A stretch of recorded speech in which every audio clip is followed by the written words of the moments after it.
بسم اللہ الرحمن الرحیم۔ گفتگو چل رہی ہے محکم اور متشابہ پہ۔ اللہ جیون علیہ السلام فرماتے ہیں کہ دو چیزوں کو واضح کرنا ضروری ہے۔ ایک تو یہ کہ محکم اور متشابہ کے معنی کیا ہے،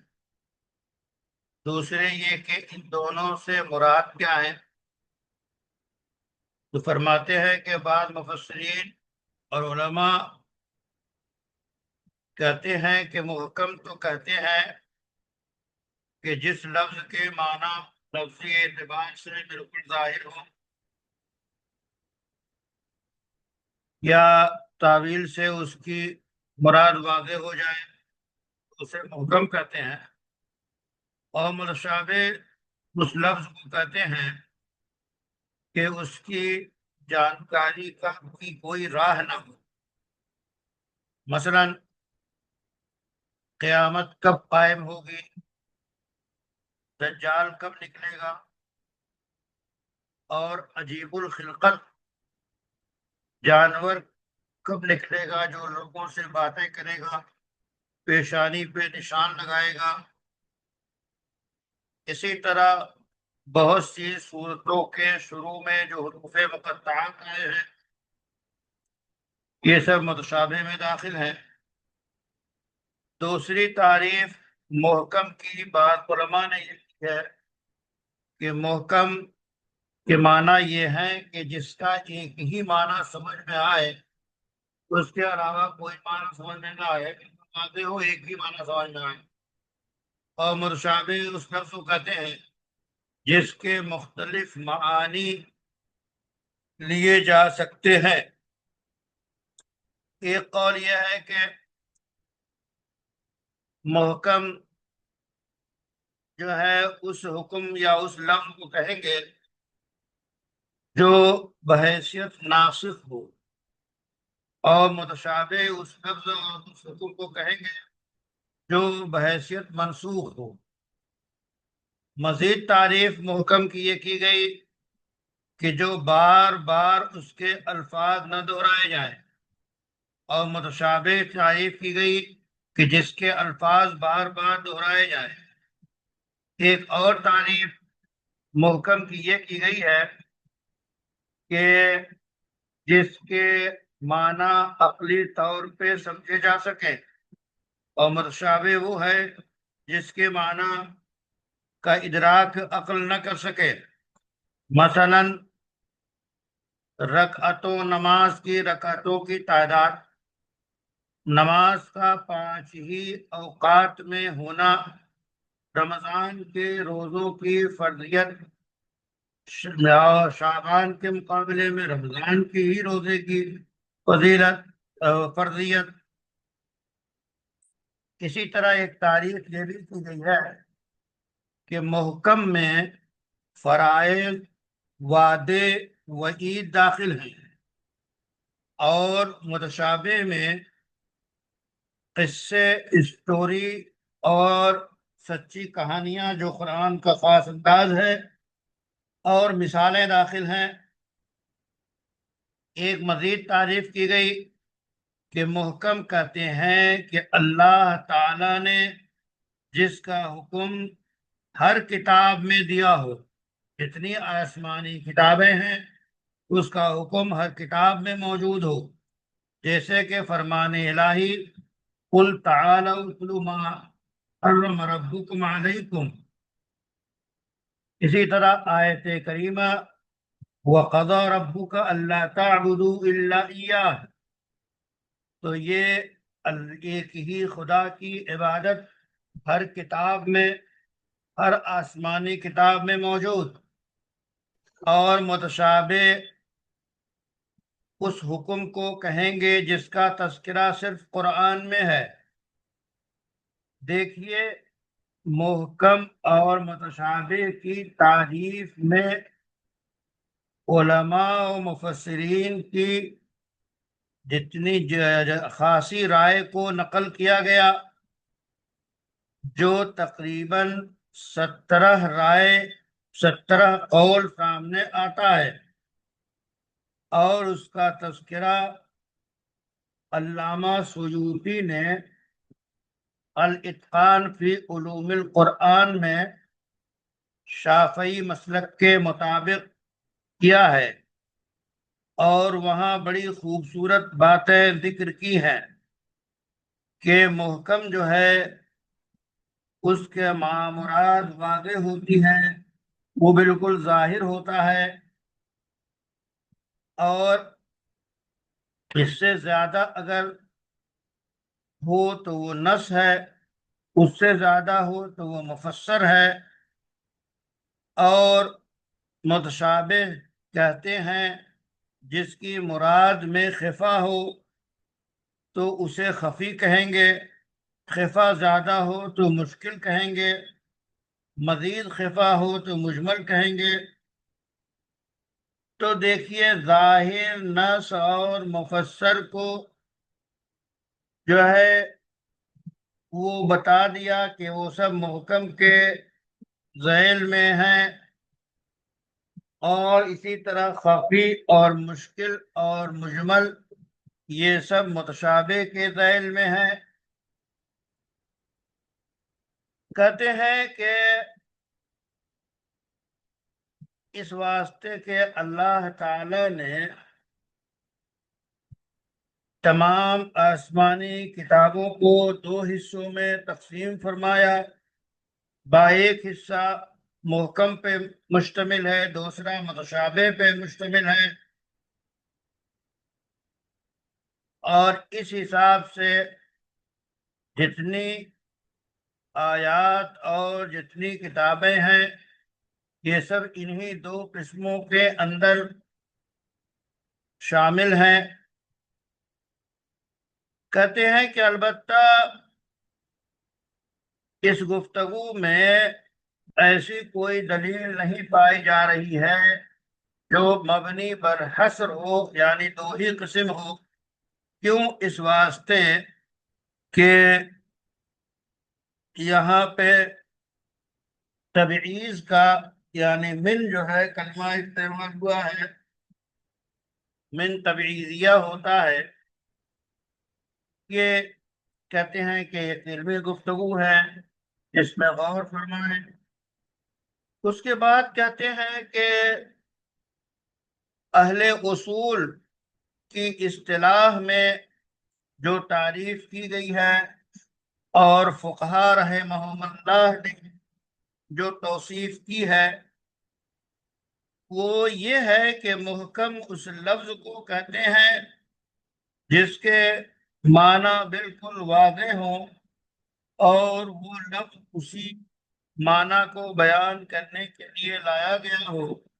اور اس میں کسی قسم کی تعویل کی یا اس میں کسی قسم کے خاص کرنے کی گنجائش نہ ہو، اور اس کی مراد جو ہے نسخ کے احتمال سے محفوظ ہو، تبدیلی کے امکان سے محفوظ ہو، اور اس کے معنی و مطلب مفسر سے بھی زیادہ ہو، اور مفسر کے معنی کو آپ نے پڑھا کہ مفسر جو ہے نص کے مقابلے میں زیادہ واضح ہوتا ہے، اور یہ بھی آپ نے پڑھا کہ نص جو ہے ظاہر کے مقابلے میں زیادہ واضح ہے، اور محکم کا حکم جو ہے عمل کا اس پر بغیر کسی احتمال و شک کے واجب ہونا، جیسے کہ اللہ تعالی کا فرمان الہی ان اللہ بکل شیء علیم، اور فرمان لیس کمثلہ شیء، ظاہر ہے کہ یہ اس کے معنی بالکل واضح ہے کہ اللہ تعالیٰ ہر چیز پہ قادر ہے، قادر مطلق ہے، اسے قدرت ہے مکمل طور پہ کہ غاصبین، ظالمین، قاتلین، مجرمین کو آنے واحد میں ہلاک و برباد کر دے، لیکن اس کے مصالح ہیں، حکمتیں ہیں، اور جہاں تک رسائی انسانی عقل کی نہیں ہو پاتی ہے تو وہ چٹپٹا اٹھتا ہے، چیخنے لگتا ہے، کبھی جزا فضا کرنے لگتا ہے، اسے تلقین ہے کہ وہ صبر سے کام لے، ابتلا اور آزمائش قرار دے کر اللہ کے حکم پہ جو ہے اللہ کی طرف رجوع کرتا رہے۔ تو اس وقت جیسے حالات ہیں وہ آپ کے سامنے ہیں، ایک مومن کا شیوا یہی ہے کہ مصائب سے لڑنے کی کوششیں امکانی حد تک کرتا رہے اور اللہ کی جناب میں رجوع کرتا رہے۔ اصل تو مرجع، معاد اور مصیر وہی ہے، وہیں سے سارے فیصلے ہوتے ہیں۔ تو اللہ کی قدرت، وہ قادر مطلق، اس میں کیا شک، کوئی شک نہیں۔ اس کے بعد کہتے ہیں متشابہ کی تعریف تو یہ ہے کہ اس کے مرادی معنی کے واضح ہونے کی ساری امیدوں پہ پانی پھر گیا ہو، اسے متشابہ کہتے ہیں۔ اور یہ متشابہ جو ہے وہ آپ کے مجمل کے مقابلے میں ہوتا ہے، اور مجمل جو ہے وہ مشکل سے بھی زیادہ ہوتا ہے، اور مشکل جو ہے وہ خفی سے بھی زیادہ۔ تو گویا یہ جو فقہا نے، اہل اصول نے بیان کیا ہے کہ خفی، مشکل، مجمل اور متشابہ، تو کہتے ہیں کہ البتہ یہ ضروری ہے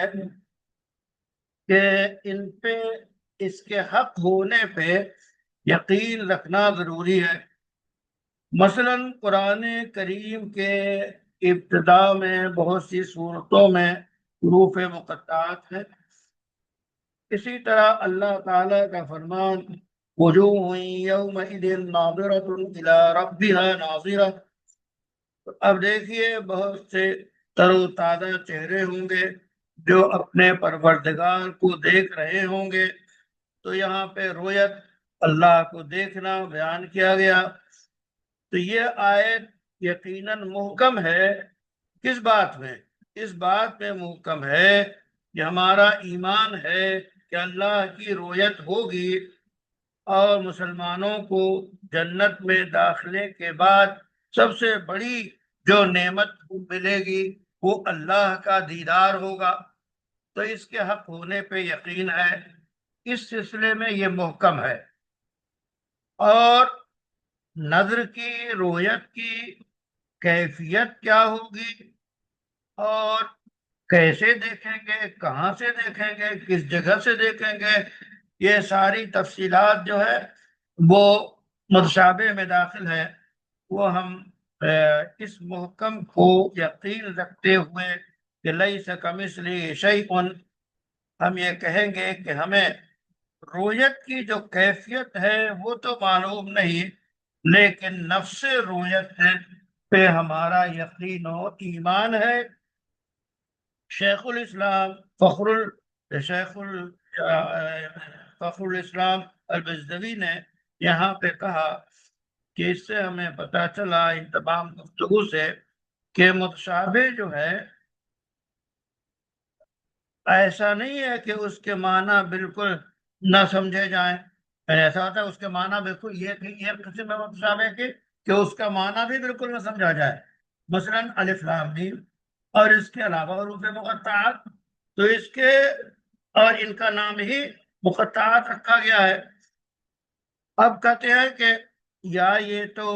ان کے معنی کو ہم سمجھیں لغت کے حساب سے،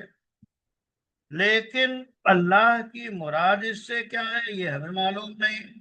چونکہ اس کے ظاہری معنی جو ہے وہ محکم کے خلاف ہیں۔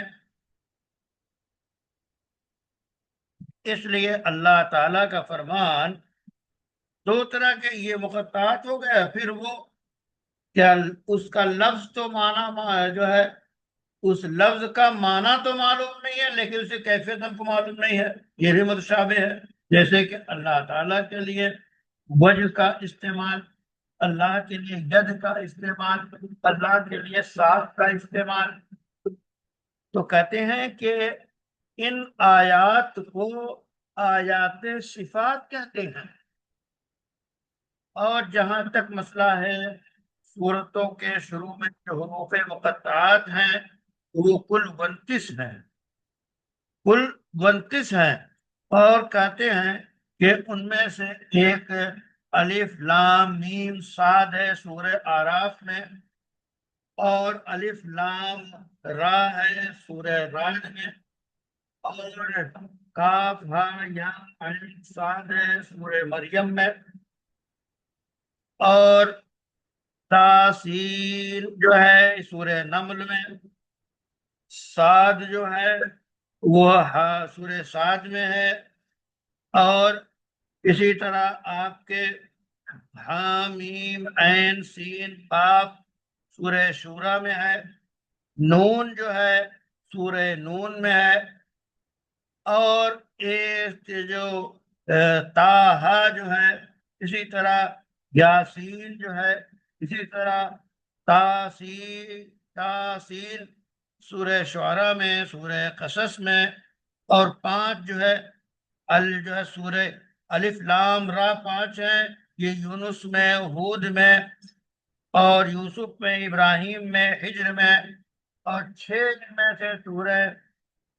بقرہ میں، آل عمران میں، عنکبوت میں، سورہ روم میں، سورہ لقمان میں، سورہ سجدہ میں،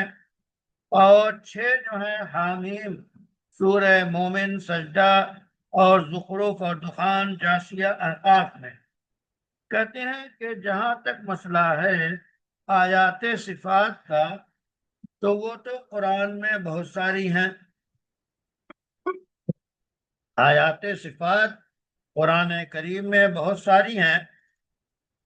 اللہ کا فرمان ہے الرحمن علی العرش استوى وَلِتَسْنَى عَلَىٰ عَيْنِي، عین کا لفظ، اسی طرح كُلُّ شَيْءٍ هَالِكٌ إِلَّا وَجْهَهُ، اسی طرح وَيَبْقَىٰ وَجْهُ رَبِّكَ، ایسے ہی وَيَدُ اللَّهِ فَوْقَ أَيْدِيهِمْ، اور وَالسَّمَاوَاتُ مَطْوِيَّاتٌ بِيَمِينِهِ، تو یہ اسی طرح یوم یکشف عن ساق وَهُوَ الْقَاهِرُ فَوْقَ عِبَادِهِ وَنَحْنُ أَقْرَبُ إِلَيْهِ مِنْ حَبْلِ الْوَرِيدِ وَفِي أَنفُسِكُمْ أَفَلَا تُبْصِرُونَ وَاللَّهُ بِكُلِّ شَيْءٍ مُحِيطٌ وَجَاءَ رَبُّكَ وَيَأْتِي رَبُّكَ عند ربك من دون الله وأينما تولوا فثم وجه الله وهو معكم أينما كنتم ونفخت فيه من روحي سنفرغ لكم أيها الثقلان الله نور السماوات والأرض وجوه يومئذ ناظرة إلى ربها ناظرة۔ تو اب دیکھیے یہ ساری آیات میں جو الفاظ استعمال ہوئے ہیں یہ سب ایسے متشابہ ہیں کہ تفسیر کی کتابوں میں اس کی تفصیلات موجود ہیں۔ امام فخر الدین رازی فرماتے ہیں کہ وہ تمام چیزیں جو عرض سے تعلق رکھتی ہیں، یہ مثلا رحمت، مثلا غضب، حیا، مکر، استہزاء، تو ان کا جب یہ قرآن میں واقع ہوں اللہ کے لیے تو یہ متشابہات ہیں۔ اب ان کا معنی محکم کو سامنے رکھ کر سمجھا جائے گا، اور اس کے علم اللہ کے علاوہ کسی کو نہیں ہے۔ بعض حضرات نے کہا، اور انہی میں معتزلہ اور سیدنا امام شافعی کہتے ہیں کہ اللہ نے جو یہ فرمایا یعلم الراسخون فی العلم تعویلہ، یعنی متشابہات کی مرادوں کو اہل علم جو پختہ ہیں وہ جانتے ہیں، اور اسی واسطے وہ الا اللہ پہ وقف کو ضروری جو ہے نہیں قرار دیتے، بلکہ وہ الا اللہ والراسخون فی العلم پڑھتے ہیں، ما یعلم تعبیرہ الا اللہ والراسخون فی العلم۔ اور دوسری قرآن جو احناف پڑھتے ہیں کہ ما یعلم تعبیرہ الا اللہ، یہاں پہ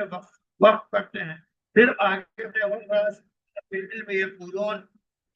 تو کہتے ہیں اس حساب سے عبارت یہ ہو جائے گی کہ الا اللہ والراسخون فی العلم،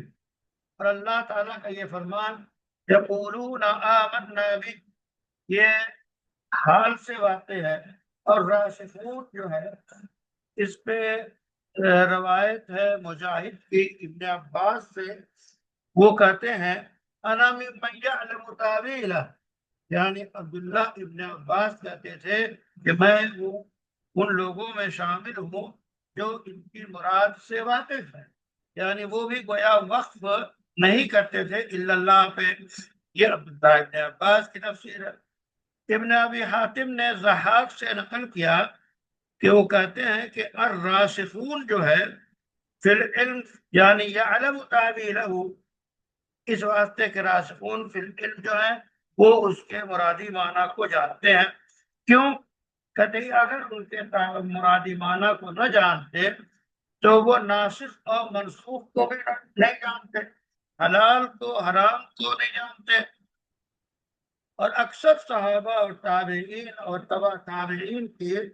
رائے، خاص طور پر اہل سنت والجماعت کی اور علماء احناف کی رائے یہ ہے کہ الا اللہ پہ وقف کرنا واجب ہے، تاکہ راسخون فی العلم جو ہے وہ متشابہات کے علم رکھنے کی معنویت سے وہ خارج ہو جائیں اور وہ مراد اس میں نہیں ہے، چونکہ اللہ بعد صحیح قرات میں یہ موجود ہے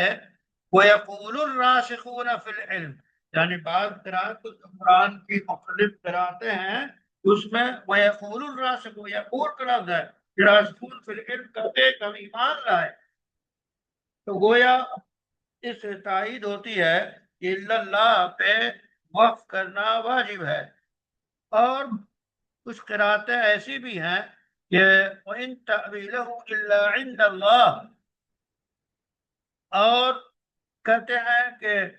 بعض راسخین فی العلم کہتے ہیں کہ یہ بغیر واو کے ہیں، الا اللہ جو ہے کہتے ہیں واو نہیں ہے۔ اور بہرحال چاہے آپ وقف کریں کہ نہ کریں، واو مانے کہ نہ مانے، یا وہ یقول کی قرات مانے، ان سب میں راسخون جو ہے یہ مکمل جملہ ہوگا، جملہ مستانفہ، یعنی اس کا پچھلے جملے سے الا اللہ سے تعلق نہیں ہے بلکہ یہ مستقل جملہ ہے، یہ جملہ مستانفہ ہوگا۔ اور کہتے ہیں کہ اس کی دلیل جو ہے حاکم نے جو روایت کیا ابن مسعود سے، اور بیہقی کی جو روایت ہے ابو ہریرہ جو آپ صلی اللہ علیہ وسلم سے، وہ یہ ہے کہ آپ نے فرمایا کہ پہلی جو کتاب اترتی تھی وہ ایک ہی انداز میں ایک باب میں اترتی، اور قرآن جو اترا ہے وہ 7 احرف پہ اور 7 ابواب میں اترا ہے۔ اس میں زجر بھی ہے، امر بھی ہے، حلت کا حکم بھی ہے، حرمت کا حکم بھی ہے، محکم بھی ہے، متشابہ بھی ہے، اور یہ امثال بھی ہیں۔ تو اس سے جو حلال ہے اس کو حلال سمجھو، جو حرام ہے اس کو حرام سمجھو، جو حرام حلال کو حرام، اور کہتے ہیں جن چیزوں سے روکا گیا اس سے رک جاؤ، اور ان کے مثالوں سے سبق حاصل کرو، اور اس کے محکمات پہ عمل کرو، اور اس کے متشابہات پہ ایمان رکھو، اور یہ کہو آمنا بہ کل من عند ربنا۔ کہتے اس حدیث سے یہ پتہ چلتا ہے کہ یہ معنی مستقل جملہ مستانفہ ہے والراسخون فی العلم۔ اس کے علاوہ بھی اور ساری روایات موجود ہیں جس سے پتہ چلتا ہے کہ متشابہات کا علم راسخین کو بھی نہیں ہے۔ اور توضیح و تلویح میں علماء احناف کا جو مسلک نقل کیا گیا ہے وہ قرآن کی عبارت کے شایان شان ہے، اور وہاں پہ یہ کہہ دیا کہ متشابہات کے پیچھے پڑنا زائغین اور گمراہوں کا کام ہے، اور ان کے حق ہونے کو اقرار کرنا اور مان لینا کہ ہم اس کی مراد کو نہیں جانتے ہیں، یہ راسخین کا نصیب ہے۔ اور کہتے ہیں کہ یہ زیادہ واضح بات ہے۔ اور اللہ کا فرمان ربنا لا تزغ قلوبنا بعد اذ ہدیتنا، تو یہاں پہ باقاعدہ جو ہے اللہ سے گمراہی سے بچنے کی دعا کی گئی ہے، اور اسی طرح متشابہات کے چکر میں نہ پڑنے کی دعا کی گئی ہے، اور فتنے اور گمراہی کے موقع پہ ان چیزوں سے بھی پناہ مانگی گئی ہے۔ اور اس پر صاحب تنویر نے یہ بات کہی کہ یہ راسخین جو عربی زبان کے ماہرین ہوں، اس واسطے کے راسخین فی العلم سے وہ مراد ہے کہ وہ تمام علوم جو جو ہے الفاظ کو کفایت کرنے میں توضیح کرتے ہیں، اور اس میں کلام میں وہ چیز مقدر ہوتی ہے اس کو سمجھتے ہیں۔ لیکن جو لوگ جن کے دلوں میں گمراہی ہوتی ہے تو وہ محکمات کو نہ چھوڑ کے متشابہات کے چکر میں پڑتے ہیں اور گمراہی اختیار کرتے ہیں۔ پھر کہتے ہیں کہ ملا جیون علیہ الرحمہ کہ اگر آپ یہ سوال کریں تو کہ پھر متشابہات کی جب معنی و مفہوم ہم نہیں سمجھ سکتے تو پھر اس کے نزول کی حکمت کیا ہے؟ تو کہتے ہیں کہ اس کے نزول کی حکمت جو ہے در حقیقت علماء راسخین کو آزمانا ہے کہ جب علم بڑھتا ہے اس کی لو بڑھتی جاتی ہے اور وہ سورج جیسا علم ہو جاتا ہے، روشنی پھیل جاتی ہے، تو یہ صاحب علم سمجھنے لگتا ہے کہ ہم بہت ساری چیزیں جانتے ہیں، لیکن پھر آ کر جب سامنے متشابہات رکھ دیے جاتے ہیں تو عجز کا یہ اظہار کرنا پڑتا ہے کہ ہم نہیں جانتے۔ تو گویا راسخین کی ابتلا اور ان کا امتحان اور ان کی آزمائش ہے ان حروف کو دے کر کہ اس سے جو ہے ان کی آزمائش ہے۔ پھر کہتے ہیں کہ اچھا متشابہات کے نازل کرنے میں کیا فائدہ ہے؟ تو بتا دیا کہ راسخین کو آزمانا اور کہ ان کو روک دیا گیا کہ اس سے آگے آپ کی بھی حد متعین ہے، آگے علم نہیں ہو سکتا، تو اس لحاظ سے تاکہ وہ اپنے خواہشات کی پیروی نہ کریں اور اللہ پہ ایمان رکھیں اور اس سے واقف ہونے کی کوشش نہ کریں، بس اس کے حق ہونے پہ ایمان رکھنا کافی ہے۔ یہ بات تو متقدمین کی رہی کہ متشابہات کے سلسلے میں الفاظ بھی اور معنی بھی وہ صفات کے متشابہات ہوں یا یہ کہ الفاظ کے متشابہات ہوں، دونوں میں ایک ہی رویہ رہا ہے۔ لیکن متاخرین کی بات یہ ہے، متاخرین نے جب اپنے زمانے کے بگاڑ کو دیکھا تو اور دیکھا کہ ملحد قسم کے لوگ جو ہیں جو ہے صفات الہی کے سلسلے میں جو آیات ہیں ان کے ظاہری معنی کو ترک کر کے وہ کچھ نہ کچھ ایسی چیزیں مراد لیتے ہیں کہ مثلا اللہ کے لیے جہت کو ثابت کرنا، مکان کو ثابت کرنا، اور اللہ تعالیٰ کے لیے اس طرح کی چیزوں کو ثابت کرنا، یہ انہوں نے کیا۔ جیسے اسی طرح حضرت آدم کو نفس اللہ کی اعظم باللہ روح قرار دینا، اس طرح کی باتیں جب دیکھی اور دیکھا اہل علم نے کہ مخلوق جو ہیں ان کے اعتقاد میں کمزوری آ جائے گی اگر ان کو نہ بتایا گیا، ان کو نہ سمجھایا گیا، تو پھر ان علماء نے متاخرین نے ایسی آیات کا جو صفات کے بارے میں ہے ان کے تعویل اور ان کے قریبی جہاں تک ممکن ہو مراد کو بیان کرنے کو جائز کر دیا، اور ان آیات کو جو ہے ان آیات کے سلسلے میں جو فاسد اور غلط عقیدے تھے اس کی نفی کرنی شروع کر دی، اور علماء اہل سنت کے عقائد کے مطابق جو معنی لیے جا سکتے ہوں اس کو انہوں نے بیان کیا، جو صحابہ اور تابعین سے یہ بات ثابت ہے، اور یہ ساری تفصیلات جو ہے اصول کی کتابوں میں موجود ہے۔ مثلا نفخت فیہ من روحی سے مراد انہوں نے یہ لیا کہ اللہ کے مخلوق کی روح، من روحی سے مراد یعنی اللہ کے مخلوق کی روح، کہ مخلوق اللہ کی تو اس میں جو روح پھونکی گئی وہ اللہ کی، تو گویا نفس خدا کی روح مراد نہ لے کر یہ معنی سمجھایا۔ اسی طرح اللہ کے معنی مقصد جو ہے آیت نور السماوات والارض، اس کے معنی بیان کیے کہ نور مصدر جو ہے یہ آپ کے اس میں فاعل کے معنی میں ہے، یعنی اللہ تعالی آسمانوں اور زمینوں میں روشنی پھیلانے والا ہے، منور السماوات والارض۔ اسی طرح ید اللہ فوق ایدیہم سے مراد اللہ نے یعنی یہ قدرت مراد ہے، اور جو ہے کہ اللہ کی قدرت سب سے زیادہ ہے۔ ید کا لفظ جو ہے وجہ کا لفظ سے مراد ذات الہی لی، اور اسی طرح امر ربک سے مراد امر ربک سے مراد یعنی عرش یہ مراد لیا، تو اللہ کا امر لیا، وجہ اللہ وجاء ربک، وجاء ربک سے مراد یعنی اللہ کا حکم آ گیا، اللہ کا حکم آ گیا۔ اسی طرح آپ کے الرحمن علی العرش استوى سے مراد جو ہے عرش پہ استولت اور جو ہے چھا جانا مراد دیا، اور کہتے ہیں کہ اسی طرح لا مفرط فی جنب اللہ، اس سے جو ہے اللہ کی قرب، اللہ کی رحمت مراد لی، اور فی انفسکم افلا تبصرون، یہاں پہ جو ہے یعنی اللہ کی نشانیاں تمہارے اندر موجود ہیں، یعنی اللہ کی ذات کے اندر نہیں بلکہ تمہارے اندر نشانیاں موجود ہیں، وہاں تمہاری ذات میں اس پہ غور کرو۔ اور اسی طرح باقی جو آیات صفات ہیں ان کے معنی کو سمجھنے کی کوشش کیجیے۔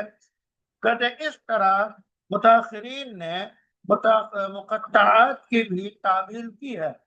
اگرچہ اس کی متقطعات کی تعویل کا ترک کرنا لازم ہے، اور ایسی تعویل کرنا جو آیات صفات کے ترک پہ دلالت کرتی ہوں۔ مثلا انہوں نے بعض لوگوں نے کہا کہ الف لام میم میں الف سے مراد اللہ ہے، لام سے مراد جو ہے وہ جبرائیل ہیں، اور میم سے مراد محمد عربی صلی اللہ علیہ وسلم ہے، یعنی ارسل اللہ جبرائیل الی محمد بالقرآن، گویا الف لام میم کا یہ معنی بیان کر دیا۔ یا یہ کہ الف سے مراد جو ہے انا ہے، لام سے مراد اللہ ہے، میم سے مراد جو ہے عالم ہے، یعنی انا اللہ عالم کہ میں ہی اس کی مراد کو جانتا ہوں۔ اسی طرح الف لام میم صاد کے معنی کو بیان کرتے ہوئے کہتے ہیں یعنی انا اللہ افصل کہ میں ہی فیصلے کرتا ہوں حق و باطل کے درمیان۔ اسی طرح الف لام را کے معنی کو بیان کرتے ہوئے کہتے ہیں انا اللہ ارا، میں ہی اسی طرح دیکھتا ہوں۔ کاف ہا یا عین صاد کے معنی کو بیان کیا کہ کریم کا کاف ہے، ہادن کا ہا ہے، حکیم کا یا ہے، علیم کا عین ہے، اور جو ہے آپ کے صادق کا صاد ہے۔ اسی طرح طٰہٰ میں بتاتے ہیں کہ طہارت اہل بیت مراد ہے۔ ایک قول یہ کہا گیا کہ جو ہے وہ غازیوں کا طلب کرنا مراد ہے تا سے، اور ہا سے مراد کافروں کا رفو چکر ہو جانا ہے، اور کہا گیا تاسیم میں تا سے مراد جو ہے ذو الطول ہے، سین سے مراد قدوس ہے، میم سے مراد رحمان ہے، اور اسی طرح حامیم عین سین قاف، تو حامیم عین سین قاف میں اسی طرح گویا یہ الفاظ انہوں نے مراد لینے کی کوشش کی ہے، اور ہا سے مراد، میم سے مراد رحمان، عین سے مراد علیم، سین سے مراد قدوس، قاف سے مراد قاہر، اور اسی طرح آپ کے نون سے مراد جو ہے یہ نور مراد ہے، ناصر مراد ہے، قاف سے مراد جو ہے یہ قادر مراد ہے، قاہر مراد ہے، اور اسی طرح باقی کو قیاس کیجئے۔ مفسرین کہتے ہیں کہ قاضی بیضاوی نے حروف مقطعات کے بیان میں جو تذکرہ کیا، لمبی گفتگو کی، اور اس کے اسرار و رموز کو مستقل بیان کیا، اس کے عجیب و غریب فائدے بیان کیے، اور اس سلسلے میں اس کے مذاہب بیان کیے، اور یہ سب ایسی ہے